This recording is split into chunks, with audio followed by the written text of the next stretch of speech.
Hi, my name is Phil Sever. I'm here with Jordan Walker. We are attorneys from the law firm of Sever Storey, eminent domain attorneys serving landowners.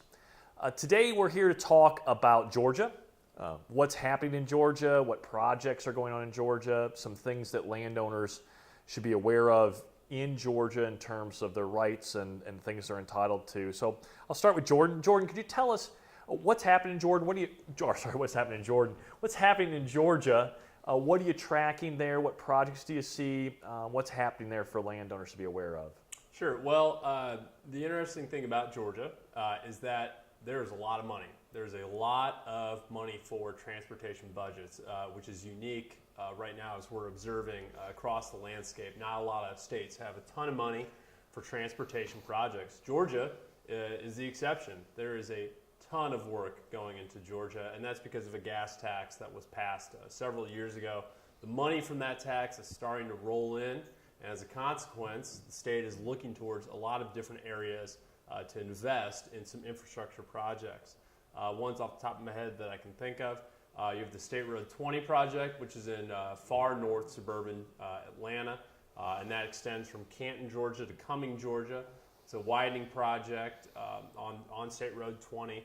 It's going to be affecting quite a few commercial properties, some residential, some other mixed use as well, but there are a lot of different commercial properties along this corridor that are going to be affected.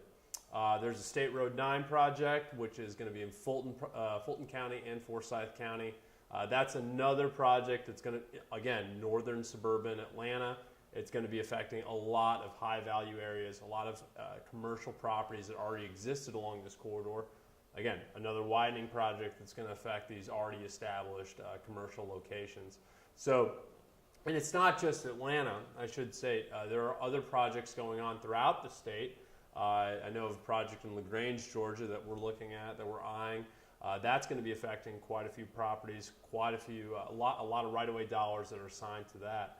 So really across the state, all the way up north and all the way down south to the Florida state line, you're just going to see a lot of work. There's a lot of road projects they're eyeing, they're looking at, and they're being very aggressive. They definitely want to invest in infrastructure down there right now. You talk a lot about commercial properties, Jordan, being impacted by these projects that are occurring right now. Are there things, I seem to recall us talking about this in the office, are there things in Georgia that commercial landowners should specifically be aware of as they deal with Georgia and the Georgia Department of Transportation? Yes, again, another unique aspect of the state of Georgia is their eminent domain laws. And one of those laws allows for the recovery of business losses in the event of an acquisition because of eminent domain. They are in the very, very small minority of states that have this protection for commercial business landowners.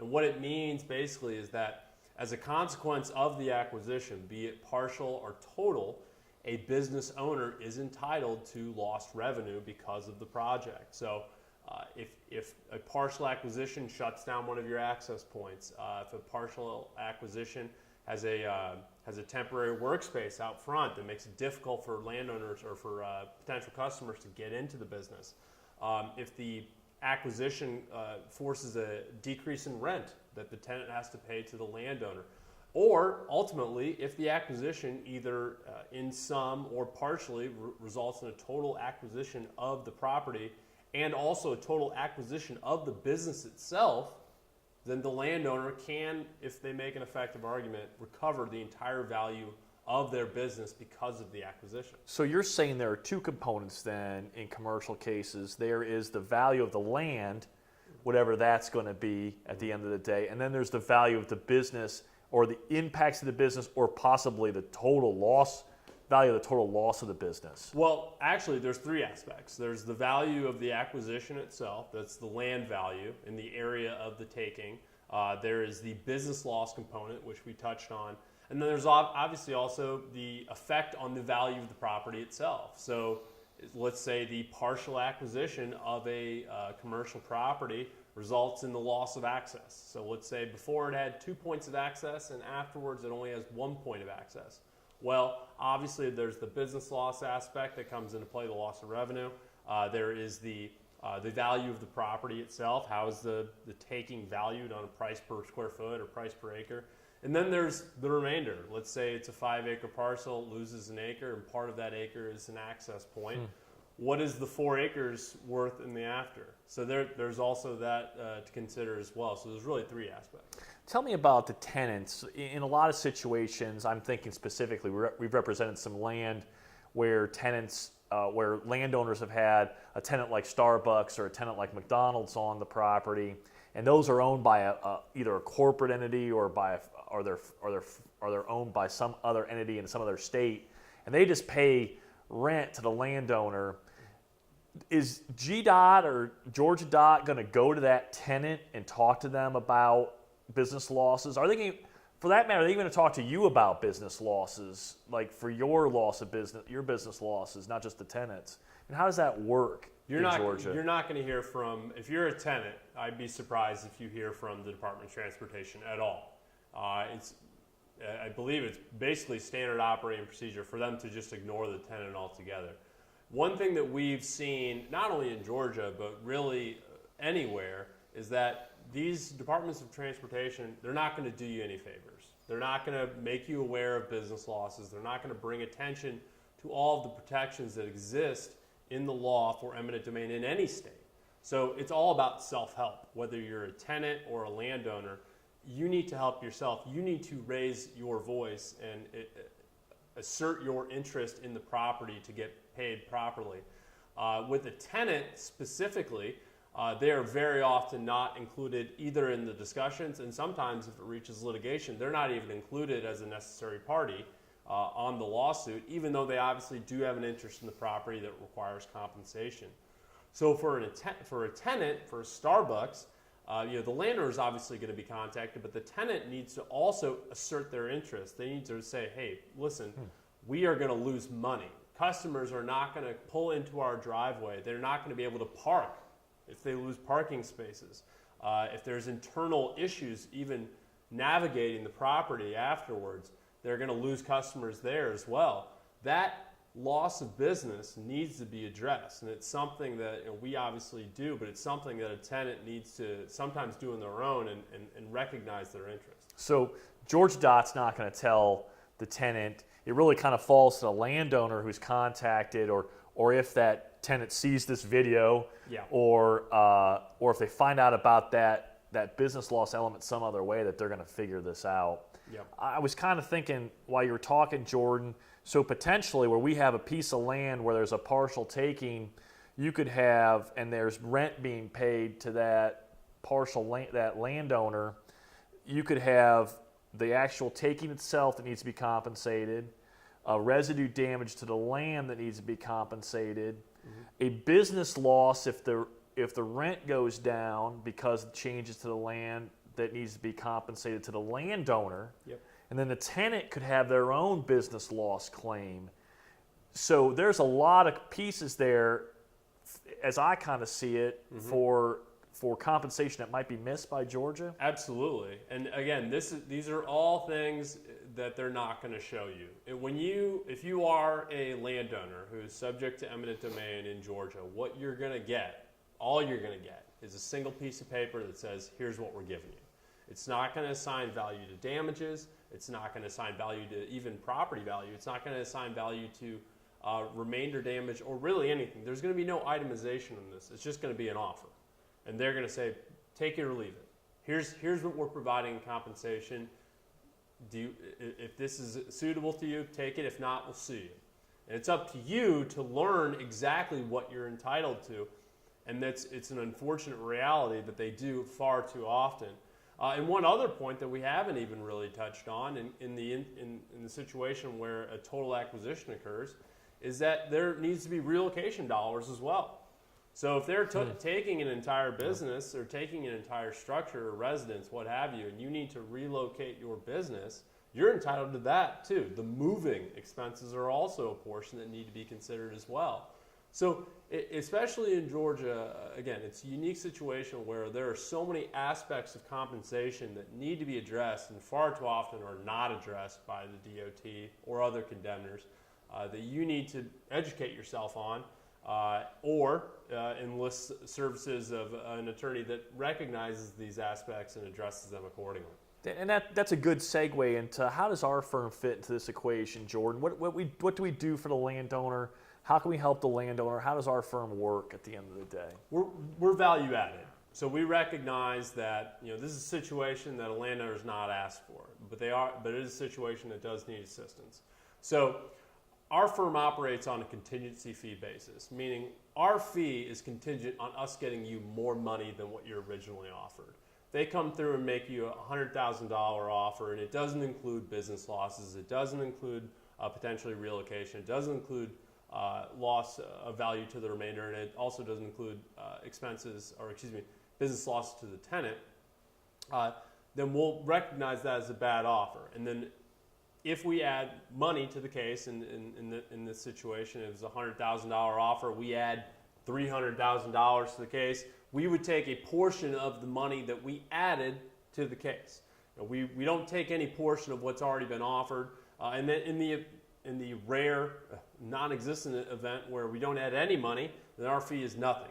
So we, in this situation, are invested in your case. Our fee is contingent on how well we do for you, and consequently for us. We're in the same boat. We are partners in the case to make sure that we get as much money as possible, and you can be sure that what we're doing is in your best interest because it's also in our interest as well. Yeah, so we're perfectly aligned Yes. in that situation, and I think that one of the keys there is that it's able, at the start of the case, we're able to tell you honestly whether the case is a good case or not. We don't have interest in taking a bad case. Mm-hmm. We want good cases we think we can add real value to, and so when you send us an offer, I think it's really a benefit to you to know that you're going to get really honest advice and feedback on whether you have a good case or not, and how much the DOT is missing on your particular case. Absolutely. At the end of the day. Yeah, Listen, Phil, I think you'll agree.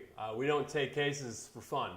We don't take cases just to mess around and litigate and go to court, and if there's not real money to be made. So you can, like you said, you can be sure that whatever advice we're providing for you is honest, because if we're telling you it's a good case, it means it's a good case because we want it. We tell you it's a bad case, we mean it because otherwise we'd tell you it's a good one. Yeah. We take it on. And we take it on. And we take it on and do what we could. Yeah. Anything else you can think, Jordan, just generally about Georgia and what you'd like to relay?